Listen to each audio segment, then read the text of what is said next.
this set up tonight is that I was given the opportunity to hear about UCI about 10 weeks ago. So I'm 10 weeks ahead of the information, 10 weeks ahead of you in knowledge, 10 weeks ahead of you with some experience. Is 10 weeks a whole lot of time? No. It's not. So the idea is that, but what happened is that I had a friend call me and asked me if I was open to making some money outside of what I was currently doing. How many of you got that same kind of phone call? Right? It's normal. Now, how many ways can you answer the question? Yes, I'm open to making some money, or no, I'm not. So I was open. You know what? My whole life, I've always been open. I've had so many different avenues, so many different ways that I've been fortunate enough to be able to make some money outside of what I normally did. It put me ahead at times. Also, doing some of those things put me behind at times. Can I relate to that? But the fact is, I'm always open. But it was more insightful to me as the person who called me. Now, Mr. Damon Mintz talked to me about the UCI company. Now, I was in another company for about 10 years of my life. And I think that story is significant because in this company, we did some great things, and I think it parallels what we're going to talk about tonight. That company, back in 1994, I got involved in a company very similar to this, but it was in telecommunications. And the concept back then was that we were going to compete against AT&T, MCI, and Sprint, and we were going to market long-distance services and beat those companies.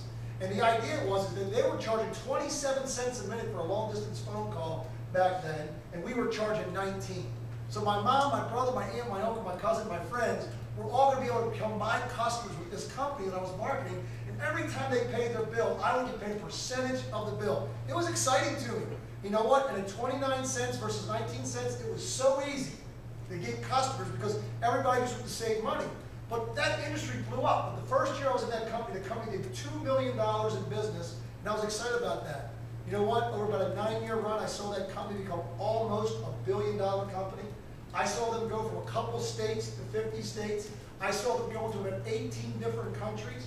You know, I seen people start making some significant money. I actually had friends in that particular company who were making 6-figure incomes per month, not per year.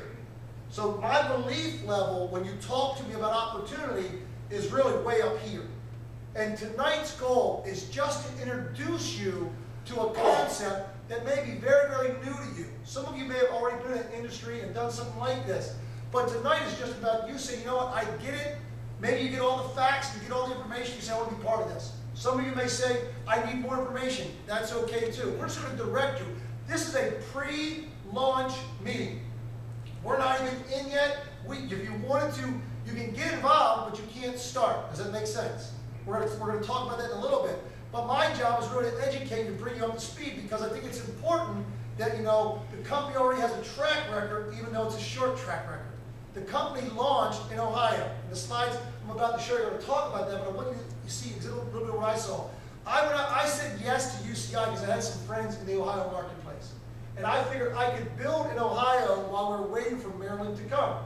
So I had a couple friends out there, about 4, and we got them involved in the business. And now in just 10 weeks, those 4 are over 100 people that are in the business. It's well over 500 customers that are already in the business.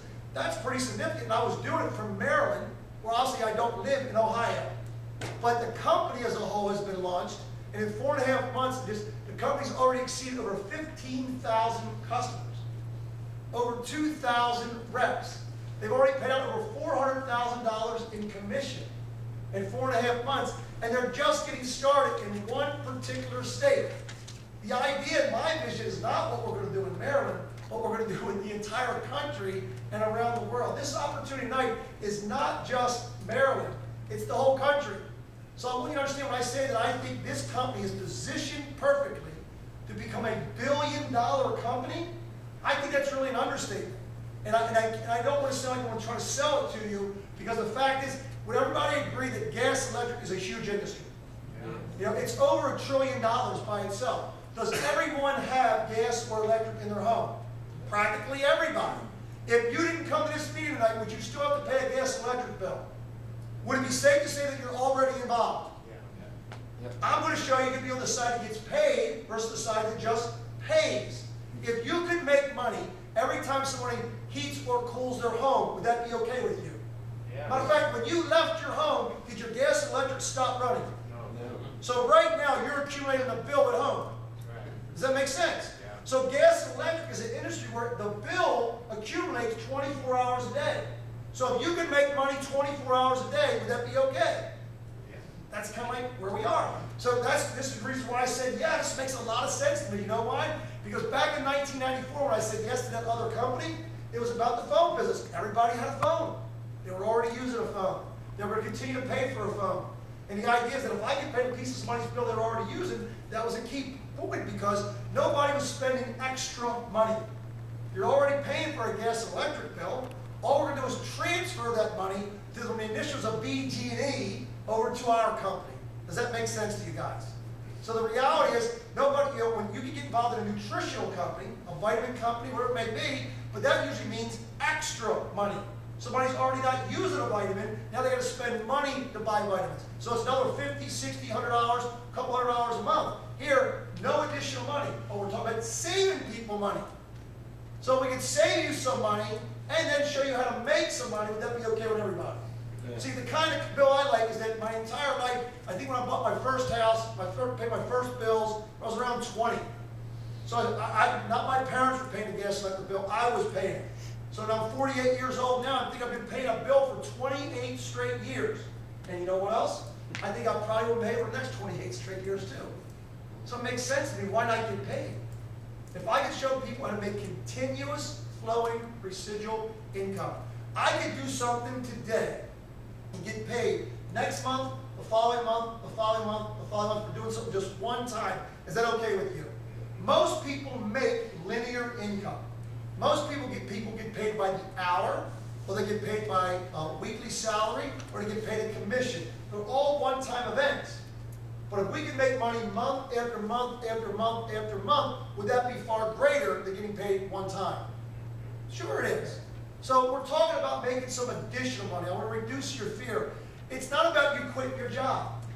No one's asking you to leave your career that you've had for 20 or 30 years. No one's saying stop doing what you're doing. I have a partner in this business. His name is Dr. Tony Smaldino. I said doctor. He's not quitting being a doctor to get some gas and electric customers. But he understands the power of multiple streams of income. He understands the power of residual recurring income. He talks all the time about the change in the healthcare industry, and he doesn't know what's around the corner when it comes to all the changes with insurance companies continually get hit. He gets affected. He's looking, he has 3 kids at once in college at the same time. Anybody that's going to put kids through college? Does everybody have the retirement plans totally taken care of? Does everybody have all the money they possibly could use for the rest of their life? Aren't we all in the same boat? The idea is that we're all in the same boat. Sometimes people come to a meeting, they got their arms crossed, like, I don't care what this guy says, I'm not agreeing with nothing. Why that is, I don't know. I know you'll sit down, he's just saying, that's the same guy whose car's out in the parking lot, he's got duct tape on his fender right now. So, I don't know what to do. We're going to be in a position here, I'm not sure. Let's see if I click, is it the one to the right? We'll try that. All right, yep, it works, here we go. Now here's the deal, step 1, the company. We have a little history. We are so fortunate to have 2 of the co-founders here today to kick off the beginning of the launch. I want to tell you a little bit of strategy of what the plans were. Because I don't know if I'm the first rep in Maryland, but I was called early, put it that way. And I got involved in the company. And there are going to be many other people who are going to help lead and build this state. Not everybody in this room is associated to my phone calls. The idea is that many of you here are going to do the same exact thing.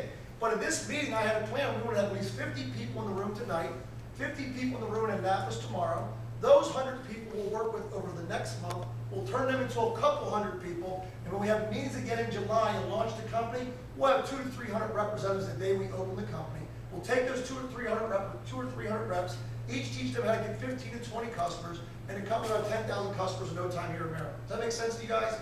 Yeah. Now, who wants to override it? Because that's just the beginning. I'm talking about like the first 30 days stuff. I'm not talking about where it is 3 years from now, or 4 years from now, or 5 years from now.